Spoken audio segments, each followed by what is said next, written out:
Bismillahirrahmanirrahim.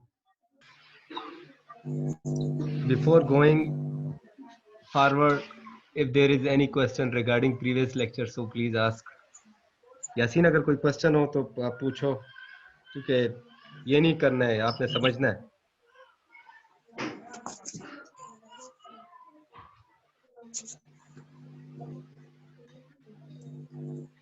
Sir, ji Yasin. sir, the most or more efficient.